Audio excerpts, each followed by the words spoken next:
بسم اللہ الرحمن الرحیم۔ السلام علیکم ورحمۃ اللہ وبرکاتہ۔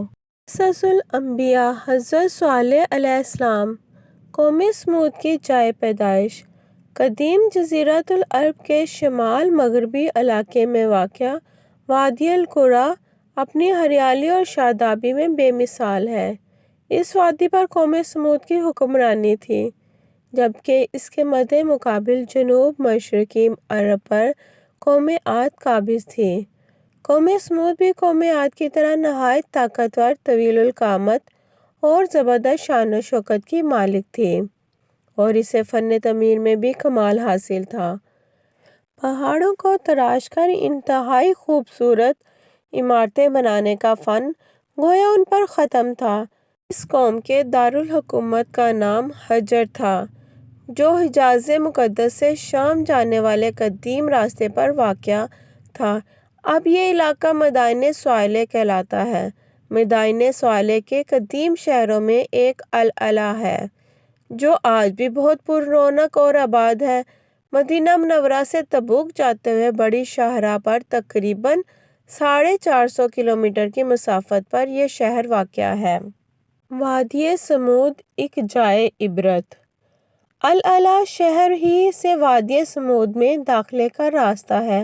سعودی حکومت نے وادی سمود کی تاریخی حیثیت کے پیش نظر 1972 میں اسے سیاحوں کے لیے کھول دیا تھا۔ یہاں کے ریلوے اسٹیشن کا نام بھی مدائن صالح اسٹیشن رکھا گیا۔ تاہم وادی میں داخلے کے لیے محکمہ سیاحت سے اجازت نامہ لینا ضروری ہے۔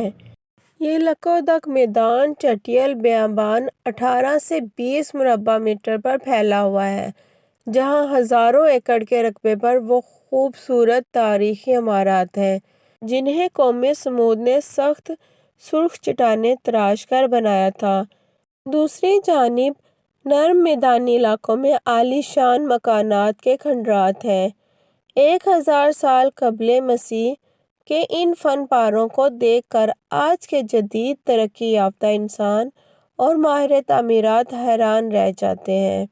سرخ پہاڑوں کے اندر اس شہر خاموشاں کی ہزاروں تاریخی عمارتوں کی موجودگی یہ بتاتی ہے کہ اس زمانے میں بھی اس شہر کی آبادی 4 یا 5 لاکھ سے کم نہ ہوگی، جسے ان کی بدعمالیوں اور نافرمانیوں کے سبب ایک زوردار، تیز اور ہولناک آواز کے ذریعے آنن فانن ہلاک کر دیا گیا۔ قرآن پاک میں اللہ تعالیٰ فرماتا ہے، اور سمود کے ساتھ کیا کیا، جو وادی قریٰ میں پتھر تراشتے اور گھر بناتے تھے۔ سورہ الفجر آیت نمبر 9۔ 2008 میں اقوام متحدہ کے ادارے یونیسکو نے اسے سعودی عرب کا پہلا عالمی ورثہ قرار دیا۔ حضرت صالح علیہ السلام منصب نبوت پر۔ قوم سمود اپنے عالی شان محلات، سرسبز و شاداب کھیت کھلیان، خوبصورت مرغزاروں اور نعمتوں کی فراوانی کے سبب غرور، تکبر اور سرکشی کے نشے میں چور تھے۔ چونکہ تکبر اور کفر کا چولی دامن کا ساتھ ہے، تو یہ بھی ابلیس کے پیروکار بن گئے۔ حالانکہ کچھ ہی عرصہ پہلے قوم عاد پر قہر الہی کے مناظر ان کے سامنے تھے۔ یہ بھی اپنے ہاتھوں سے تراشے ہوئے پتھر کے خداؤں کی عبادت کرتے تھے۔ ان کے معاشرے سے حق و انصاف ناپید ہو چکا تھا۔ بے حیائی، فحاشی آخری حدود چھو رہی تھی۔ مقدس انسانی رشتوں کا احترام ختم ہو چکا تھا۔ رقص و سرور، عیش و عشرت، شراب و شباب ان کی زندگیوں کے لازمی جز بن چکے تھے۔ ایسے میں اللہ تعالیٰ نے اس قوم ہی میں سے ایک خدا ترس اور بہت نیک انسان حضرت صالح علیہ السلام کو نبوت کے منصب پر فائز فرمایا۔ قرآن کریم میں ارشاد باری تعالیٰ ہے، اور ہم نے قوم سمود کی طرف ان کے بھائی صالح علیہ السلام کو بھیجا۔ سورہ اعراف آیت نمبر 73۔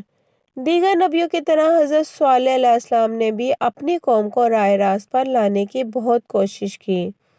وہ دن رات انہیں سمجھاتے رہے کہ اے میری قوم، تم اللہ کی عبادت کرو، اس کے سوا تمہارا کوئی معبود نہیں ہے۔ اسی نے تم کو پیدا کیا اور آباد کیا، تو اس سے مغفرت مانگو اور اس کے آگے توبہ کرو، بے شک میرا پروردگار نزدیک بھی ہے اور دعا کا قبول کرنے والا بھی ہے۔ سورہ ہود آیت نمبر 61۔ اس پر قوم ان کے خلاف ہو گئی اور یوں گویا انہوں نے کہا، اے صالح علیہ السلام، اس سے پہلے ہم تم سے کئی طرح کی امیدیں رکھتے تھے، اب وہ منقطع ہو گئی ہیں۔ کیا تم ہم کو ان چیزوں سے منع کرتے ہو جن کو ہمارے بزرگ پوجتے چلے آئے ہیں، اور جس بات کی طرف تم ہم کو بلاتے ہو اس میں ہمیں کبھی شبہ ہے۔ سورہ ہود آیت نمبر 62۔ موعظے کی فرمائش۔ حضرت صالح علیہ السلام کی مسلسل واعظ و نصیحت اور اس کے نتیجے میں غریب لوگوں کا ایمان لانا قوم سمود کے سرداروں کے لیے تشویش کا باعث تھا۔ دراصل غرور و تکبر کی دلدل میں دھنسے یہ لوگ اس بات کا تصور بھی نہیں کر سکتے تھے کہ کوئی عام آدمی اس طرح محفلوں اور چوک چوراہوں پر کھڑا ہو کر ان کے آباء و اجداد کے خداؤں کی نفی کرے اور یہ صرف ایک ان دیکھے رب کی عبادت کی بات کرے۔ چنانچہ اس مسئلے کا حل ڈھونڈنے کے لیے سب سردار سر جوڑ کر بیٹھے اور پھر متفقہ طور پر ایک نتیجے پر پہنچنے کے بعد انہوں نے حضرت صالح علیہ السلام کو بلایا اور کہا، اے صالح علیہ السلام، اگر تم اللہ کے سچے پیغمبر ہو تو ہم کو کوئی ایسا معجزہ دکھاؤ جسے دیکھ کر ہمیں تم پر یقین آ جائے۔ حضرت صالح علیہ السلام نے فرمایا، اے میری قوم کے لوگو، تم کیا معجزہ دیکھنا چاہتے ہو؟ انہوں نے کہا کہ ہم چاہتے ہیں کہ یہ جو سامنے چٹان ہے اس میں سے ایک اونٹنی برآمد کرو جو گھابن ہو، بچہ دے اور ہم سب کے لیے دودھ مہیا کرے اور اس میں فلاں فلاں خوبیاں ہوں۔ حضرت صالح علیہ السلام نے ان سے فرمایا، اگر میں تمہاری شرط پوری کر دوں تو کیا تم اللہ پر ایمان لے آؤ گے؟ انہوں نے جواب دیا، ہاں، ہم تمہارے رب پر ایمان لے آئیں گے۔ حضرت صالح علیہ السلام نے اللہ تعالیٰ کے حضور گڑ گڑا کر دعا فرمائی اور اپنی قوم کی فرمائش پوری کرنے کی التجا کی۔ اللہ تعالیٰ نے اپنے نبی کی دعا قبول فرمائی اور دیکھتے ہی دیکھتے چٹان شق ہو گئی اور اس میں سے ایک طویل القامت خوبصورت اونٹنی برآمد ہوئی جس میں وہ سب خوبیاں تھیں جن کی قوم سمود نے فرمائش کی تھی۔ محیر العقول منظر دیکھ کر قوم سمود لاجواب ہو گئی۔ اس موقع پر قوم کے سرداروں میں سے ایک جند بن عمرو بن محلات بن لبید اپنے چند ساتھیوں کے ساتھ ایمان لے آیا، لیکن اکثریت اپنی ہٹ درمی پر قائم رہی اور اسے جادو کا کمال ظاہر کرتی رہی۔